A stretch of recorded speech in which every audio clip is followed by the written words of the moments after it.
At my cousin's engagement party, they looked at my dress, exchanged amused glances, and decided they already knew exactly who I was. They were wrong. I arrived 15 minutes before the event officially began, carrying a small gift bag and wearing a navy blue dress I had owned for nearly 12 years. It wasn't designer. It wasn't trendy. It didn't sparkle under the ballroom lights. But it fit comfortably, and at 68 years old, comfort mattered more to me than impressing strangers. The venue sat on a hill overlooking the river, one of the most elegant properties in the state. Crystal chandeliers hung from the ceiling. Floor-to-ceiling windows reflected the golden colors of the setting sun. Everywhere I looked, people seemed determined to outdress one another. Expensive watches flashed beneath tailored sleeves. Designer handbags rested on polished tables. Champagne glasses floated through the crowd like accessories of their own. My cousin Danielle stood near the center of it all, greeting guests with the confidence of someone who believed the evening revolved entirely around her. In many ways, it did. This was her engagement celebration, after all. As I approached, she glanced down at my dress for barely a second. That was all it took. The smile on her face tightened.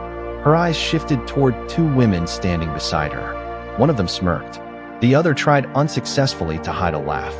"Evelyn," Danielle said, stretching my name just a little too long. "You actually wore that?" A few nearby guests turned their heads. I looked down at my dress and gently smoothed one sleeve. "I did," I replied. "It's one of my favorites." Another small laugh floated through the group. Danielle tilted her head. "Well, I suppose vintage is coming back." The women beside her laughed openly this time. I smiled politely. Years ago, comments like that might have bothered me. Not anymore. Time teaches you something important. People who judge others too quickly usually reveal more about themselves than the person they are judging. Danielle accepted my gift without opening it, and immediately turned her attention toward another guest wearing a glittering silver gown.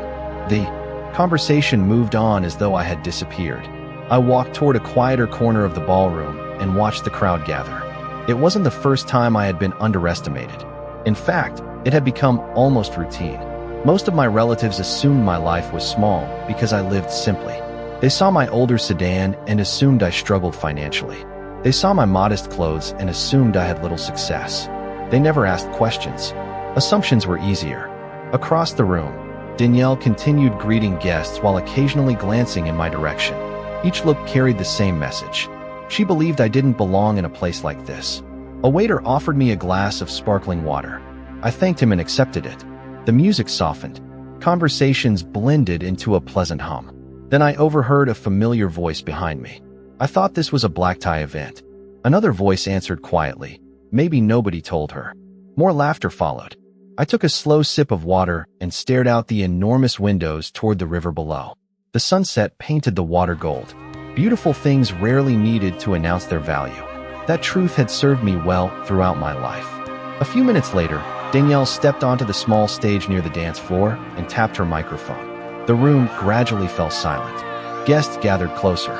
She began thanking everyone for attending and spoke at length about dreams, success, and the future she planned to build with her fiancé Ryan. The audience applauded enthusiastically. Then her gaze drifted toward me. "Tonight is proof that hard work pays off," she said proudly, "and that sometimes you have to surround yourself with people who understand growth." Several guests nodded. Danielle smiled. "Not everyone keeps up, but that's life." A few people chuckled. The comment seemed casual enough, but I knew exactly who it was meant for. I simply smiled again, because unlike everyone else in that ballroom, I knew a secret that would change the entire evening before it was over. As applause filled the ballroom, I remained near the window and watched the room through the reflection in the glass rather than turning around. Reflections often revealed more than direct observation. People showed their true selves when they thought nobody important was paying attention. Danielle stepped down from the stage, accepting compliments as if she had just delivered a speech worthy of national television. Ryan followed beside her, smiling politely, though there was something restrained in his expression. Unlike Danielle, he seemed uncomfortable whenever attention became excessive. That was one of the reasons I had always liked him. He greeted people warmly. He listened when others spoke. He possessed a quiet decency that could not be purchased with money. Danielle, however, had always preferred appearances. Growing up, She was the cousin who needed the biggest gift under the Christmas tree and the loudest praise at family gatherings. Time had changed many things, but not that. I remembered a family barbecue nearly 20 years earlier when she mocked a neighbor for driving an older truck. The neighbor happened to own several successful businesses across 3 states. Danielle learned nothing from the experience. She simply found new people to underestimate. Across the ballroom, she laughed with a circle of guests while a photographer captured endless pictures. Every image seemed carefully designed to project success. I wondered how many people in the room actually knew her and how many only knew the version she presented. My phone vibrated softly inside my purse. I glanced down at the screen. The message was brief. Andrew Sullivan had arrived. I typed a short response and slipped the phone away. There was no hurry. Timing mattered. The wrong truth delivered too early often lost its power. A waiter passed carrying trays of appetizers. I selected a small crab cake and continued observing the celebration. Several relatives eventually drifted toward me. Their conversations were pleasant enough, though I noticed a familiar pattern. Most of them spoke to me with the gentle tone people reserved for someone they believed had been left behind by life. They asked whether I still lived in the same house. They asked whether retirement was difficult. One even suggested a discount travel group for seniors. None of the questions were cruel, yet each carried the same assumption. They believed my world had become small. I answered politely and let them continue believing whatever made them comfortable. A few minutes later, Danielle approached with Ryan beside her. She held a champagne glass and wore the confident smile of someone enjoying a successful evening. "Having fun over here?" she asked. "Very much," I said. "It is a beautiful event." "It should be," Danielle replied. "Places like this are not exactly cheap." Ryan shifted slightly and offered me an apologetic smile. Danielle continued speaking about floral arrangements, catering costs, and future plans. Every sentence seemed carefully designed to highlight expense. I listened patiently. Eventually, she gestured toward the ballroom around us. Honestly, I cannot imagine a better venue. I looked around the room once more. The chandeliers glowed softly overhead. The river beyond the windows shimmered beneath the evening sky. Then I smiled. "Neither can I," I said.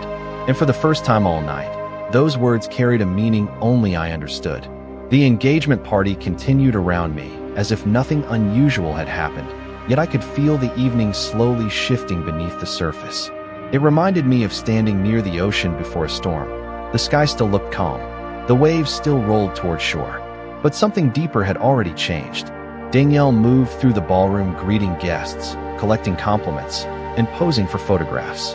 Every few minutes I caught fragments of conversation drifting across the room. People admired the flowers. They praised the venue. They talked about how expensive everything must have been. Danielle seemed to enjoy every word. I could not entirely blame her. Many people spend their lives chasing approval. The trouble begins when approval becomes more important than character. I stepped outside onto the terrace overlooking the river. The evening air felt cooler there. Small lights lined the railing, reflecting across the water below. For a few peaceful minutes, I listened to the sounds of distant laughter spilling through the open doors behind me. Then I heard footsteps. Approaching. It was Ryan. He carried a glass of sparkling water and offered a polite smile. "Mind if I join you?" he asked. "Not at all," I replied. He rested his arms against the railing and looked out toward the river. For several seconds, neither of us spoke. Finally, he sighed. "I hope Danielle has not been too much tonight." I smiled gently. Every bride-to-be deserves a little excitement. He laughed quietly. That is a generous way to put it. There was honesty in his voice, the kind that could not be rehearsed. I had noticed before that Ryan often found himself apologizing for situations he did not create. It was one of the reasons I worried about him. Good people sometimes mistake patience for peace. We talked for several minutes about ordinary things. Travel, retirement, the changing neighborhoods around the city. Not once did he mention money. Not once did he mention status. When he was called away by another guest, I found myself liking him even more. As I returned inside, I noticed Danielle standing near one of the banquet tables. She was speaking with several relatives. The moment she saw me approaching, her expression brightened with that familiar confidence. "There she is," she announced. "I was just telling everyone how independent Evelyn is." A few relatives smiled politely. Danielle continued. "Honestly, I admire it. Most people would probably slow down at her age." The comment sounded harmless enough. Yet everyone understood the message hiding beneath it. I was being placed into a category. Older, smaller, less relevant. I simply nodded. Life has been good to me, I said. Danielle raised her glass. Well, maybe one day you will let us all in on your secret. Several people laughed. I almost laughed myself. If only she knew. At that exact moment, the ballroom doors opened. A tall man in a dark suit stepped inside, carrying a leather portfolio. His arrival attracted little attention at first. To everyone else, he looked like another guest. But I recognized him immediately. Andrew Sullivan had impeccable timing. His eyes scanned the room until they found me. Then he began walking directly toward our table. Danielle noticed him approaching and smiled, assuming he must be someone important attending her celebration. In a way, he was. She simply had no idea how important he was about to become. Andrew reached our table with the calm confidence of a man who spent his life making important decisions. His suit was perfectly tailored. His posture was straight. Yet what caught my attention was not his appearance. It was the sudden change in energy around us. People instinctively recognized authority even when they could not identify its source. Danielle immediately extended her hand. "Welcome," she said brightly. "I do not think we have met." Andrew offered a polite smile, but did not take her hand right away. Instead, he turned toward me. "Good evening, Ms. Whitmore." The conversation at our table stopped. I returned his smile. "Good evening, Andrew." He nodded respectfully. I apologized for arriving later than expected. Traffic along the river road was heavier than usual. "No apology necessary," I replied. "You made excellent time." Danielle blinked. The confidence on her face faltered for a fraction of a second. She clearly had not expected this introduction. Around us, several relatives exchanged curious glances. Andrew finally acknowledged the others with a courteous nod. Danielle recovered quickly. "Are you a friend of Evelyn's?" she asked. "Something like that," Andrew answered. The response only deepened the mystery. I could almost hear questions forming throughout the room. Danielle laughed lightly. "Well, any friend of Evelyn is welcome here." Her tone remained pleasant, but I recognized the calculation behind it. She was trying to understand why a man like Andrew had approached me with such respect. For years, people had assumed they understood my life because they could see the surface of it. They saw the modest house. They saw the older car. They saw the simple wardrobe. What they never saw were the decades before that. They never saw the risks. They never saw the long hours studying property markets after everyone else had gone home. They never saw the countless contracts, negotiations, and investments that slowly built a future most people never imagined. Success often looks invisible when someone chooses not to display it. Andrew placed the leather portfolio on the table beside him. Danielle noticed it immediately. "Business never stops, does it?" she joked. "Sometimes important matters require attention," Andrew replied. His answer was perfectly professional, yet something about it caused Ryan to look more closely at him. Unlike many others in the room, Ryan paid attention when people spoke. "Have we met before?" Ryan asked. Andrew smiled. "Not directly, but I am familiar with this property." Ryan nodded toward the ballroom around us. "Beautiful place." "It certainly is," Andrew said. "One of the finest venues in the region." Danielle lifted her glass. "That is exactly why we chose it." Andrew looked at her for a moment before turning back toward me. "Ms. Whitmore has always had exceptional taste in properties."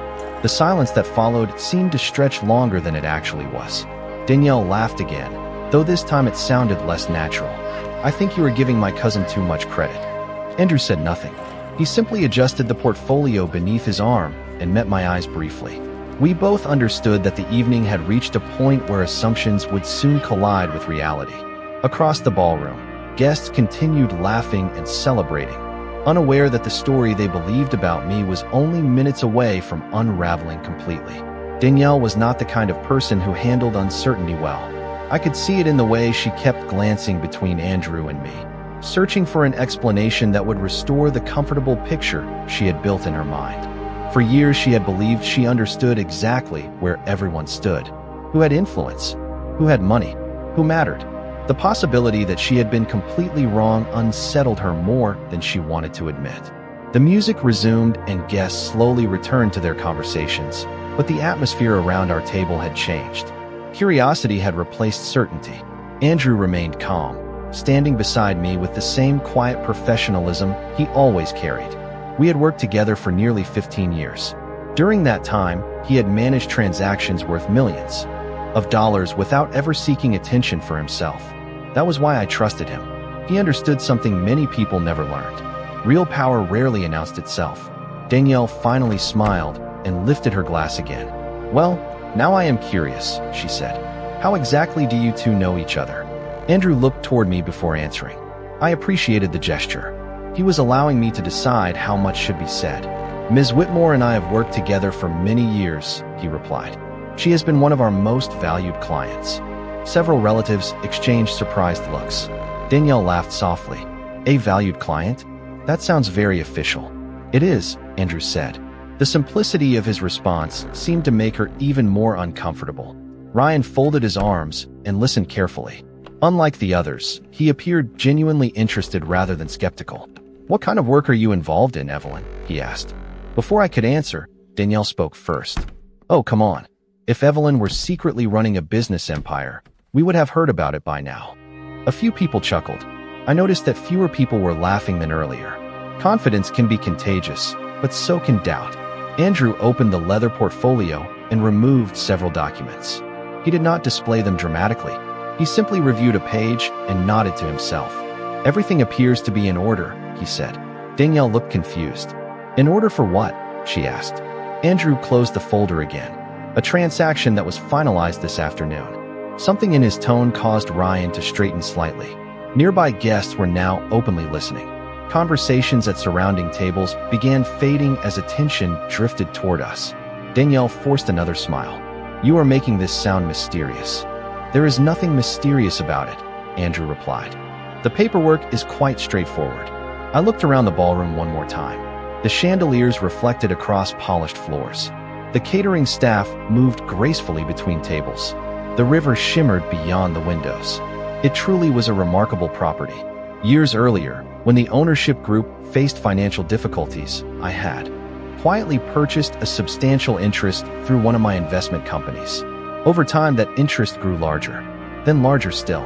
Very few people knew the full extent of it. I had never seen a reason to discuss it at family gatherings. Wealth is useful. Attention is not always useful. Danielle looked directly at me. "You are awfully quiet tonight." I smiled. "I have been enjoying the celebration." "And what exactly was finalized this afternoon?" she asked. Andrew answered before I could. "The acquisition of the remaining ownership shares." The room became noticeably quieter. Danielle frowned. "Ownership shares of what?" Andrew met her gaze calmly. "This venue." For several seconds, nobody spoke. The music still played somewhere across the ballroom. Glasses still clinked. Waiters still moved between tables. Yet the small circle around us had fallen completely silent. Danielle stared at Andrew as though she had misheard him. "The venue," she repeated. "What do you mean, the venue?" Andrew remained calm. "The remaining ownership shares were acquired this afternoon." Danielle laughed nervously. "By who?" Andrew looked toward me. He did not need to answer. The expression on several faces told me they already understood. Ryan was the first to speak. "Evelyn?" he asked quietly. I nodded once. The silence grew even heavier. Danielle blinked several times. "Wait. No, that cannot be right." She looked at me and forced a smile. "This is some kind of misunderstanding." "It is not," Andrew said politely. "Ms. Whitmore has been a principal stakeholder for many years. Today's transaction completed the acquisition process." Around us, conversations from nearby tables began fading as more guests sensed something important was happening. A few people openly turned their chairs toward us. Others pretended not to listen while clearly doing exactly that. Danielle looked completely lost. "You own part of this place?" she asked. "I did," I replied. "Now I own all of it." Her face drained of color. Not dramatically, just enough that the confidence she had carried all evening seemed to disappear. "But how?" she asked. It was an honest question, not because she wanted to understand business, because she could not understand me. For years, she had built an entire story about who I was. In that story, I was the quiet older cousin with simple clothes and a modest life. The facts in front of her no longer matched the story she preferred. Very slowly, I answered, "Most worthwhile things happen that way." Ryan stared at me with a mixture of surprise and admiration. "You never mentioned any of this." I smiled. "You never asked." He laughed softly at that. A genuine laugh. The first sincere one I had heard all evening. Danielle was not laughing. "How much is this property worth?" she asked. Andrew answered professionally. Current market estimates placed the value slightly above $4 million. A murmur spread through the surrounding guests. $4 million sounded different when spoken aloud. Numbers have a way of changing how people listen.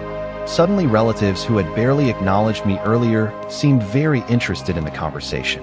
The same people who had smiled politely at my old dress now watched every word. I found that amusing. The dress had not changed. Only their assumptions had. Danielle looked around the ballroom as if seeing it for the first time. The chandeliers, the marble floors, the river views. Everything she had proudly presented as evidence of her success now belonged to someone she had spent the evening dismissing. "I do not understand," she said quietly. "Why would you keep something like this a secret?" I considered the question. Then I glanced toward the windows overlooking the river. "Because the people who value you only after learning what you own were never valuing you in the first place." No one had a response to that. Even Danielle remained silent. For the first time that evening, there were no jokes about my dress. No clever remarks. No smirks.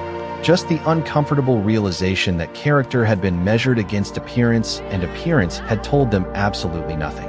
The atmosphere in the ballroom felt entirely different now. Nobody was looking at Danielle anymore. Nobody was discussing the flowers, the catering, or the decorations. Every conversation seemed to circle back to the same question. How had someone they barely noticed all evening turned out to be the owner of the very place where they were standing? Danielle stood frozen for a moment before forcing herself to smile again. It was the kind of smile people wear when they're trying to regain control of a situation that has already slipped away. "Well," she said, laughing softly, "that is certainly a surprise." Nobody responded. Even the relatives who usually rushed to support her seemed unsure what to say. Ryan remained quiet beside her. I could see him replaying the evening in his mind. The comments about my dress, the jokes, the assumptions. One by one, they looked worse in hindsight.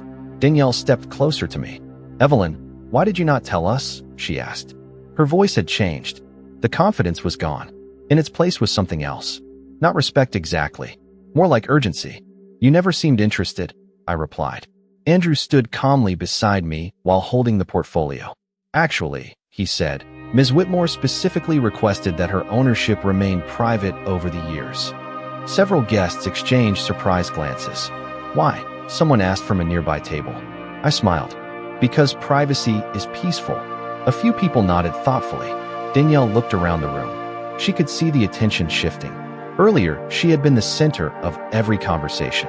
Now people were listening to me instead. It was not the money that fascinated them. It was the contrast. The woman they had dismissed all evening suddenly seemed impossible to categorize. Ryan finally spoke. "How long have you owned part of this property?" "Almost 12 years, I answered. His eyebrows lifted. 12 years. The original investors needed additional capital during a difficult period. I believed in the property." Andrew nodded.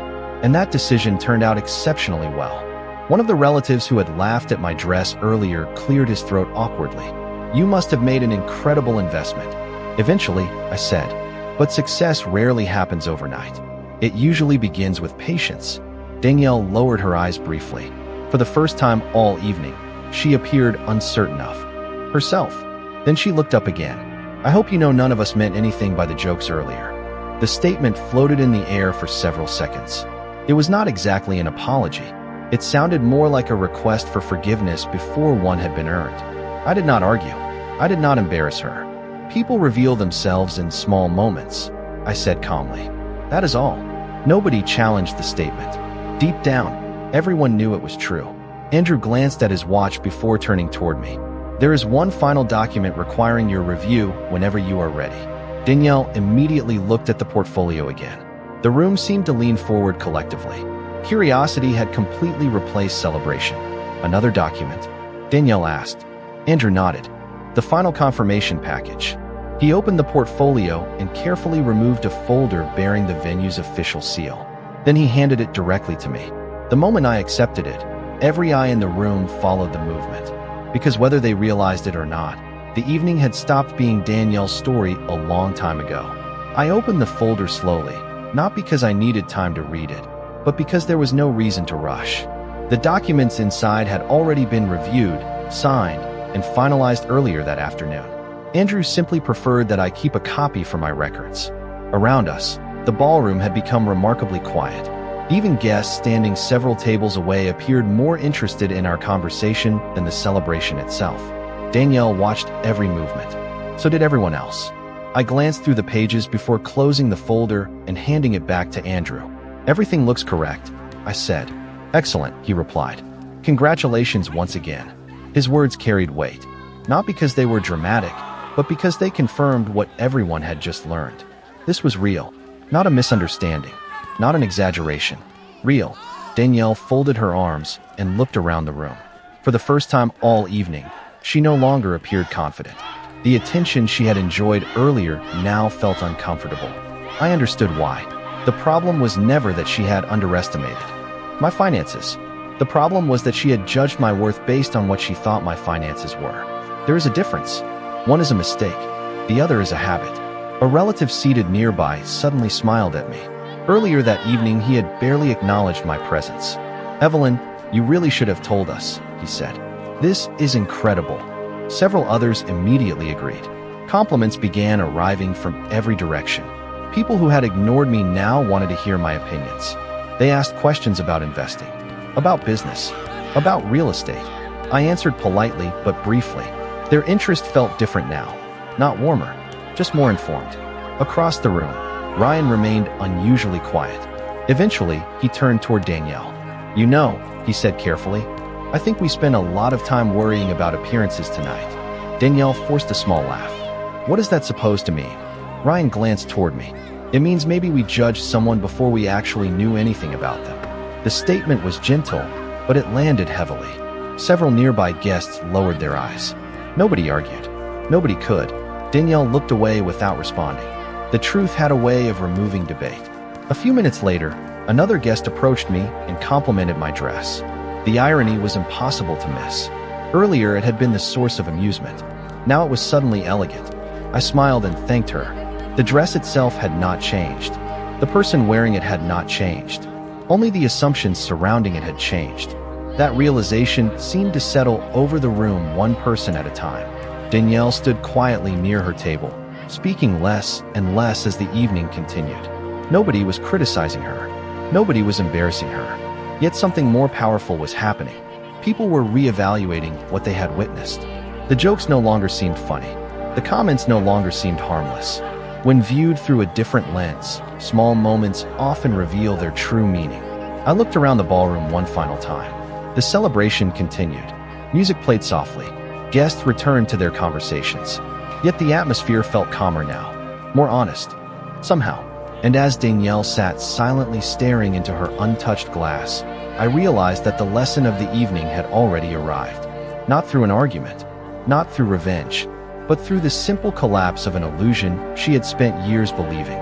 As the evening moved toward its conclusion, the ballroom slowly returned to its original purpose.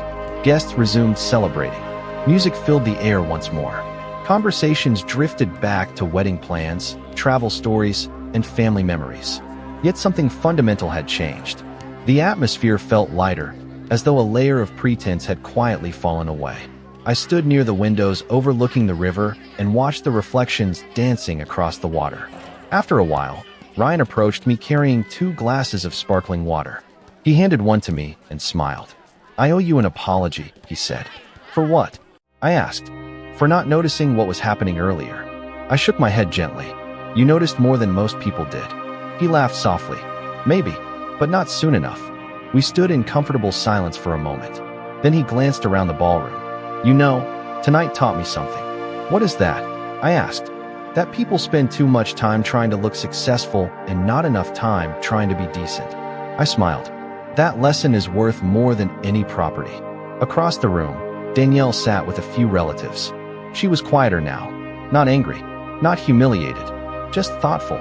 For the first time in years, perhaps she was seeing herself through the eyes of others. I did not hate her. I never had. The truth was that resentment requires energy, and I had long ago decided to spend my energy elsewhere. A few minutes later, Danielle walked toward me. Her steps were slower than usual. Her confidence was gone, replaced by something far more genuine.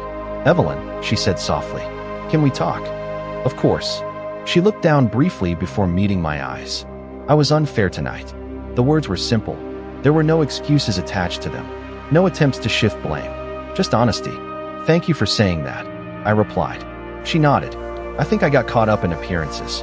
I spent so much time trying to impress people that I forgot how I was treating them. I could see that she meant it. Not because her voice sounded emotional, but because she was finally speaking without performing. Most people learn that lesson eventually, I said. Some are fortunate enough to learn it sooner. Danielle smiled weakly. And some need a very memorable reminder. That made me laugh. She laughed too. The tension that had defined the evening finally disappeared. Before leaving, she glanced at my dress and shook her head. I cannot believe I made such a big deal about that dress. I looked down at the familiar navy fabric and smiled. This dress was with me the day I signed my very first investment agreement. Her eyes widened slightly. Really? I smoothed one sleeve and looked out toward the river again. It reminds me where I started. That is why I still wear it. Danielle nodded thoughtfully. As the night came to an end and guests began saying their goodbyes, I realized the most valuable thing I owned was not the venue, the investments, or the contracts stored in Andrew's portfolio. It was the freedom that came from knowing exactly who I was, regardless of what anyone else believed. And as I walked through the ballroom one final time, wearing the same dress that had inspired so much judgment only hours earlier, I carried something far more valuable than approval. I carried peace.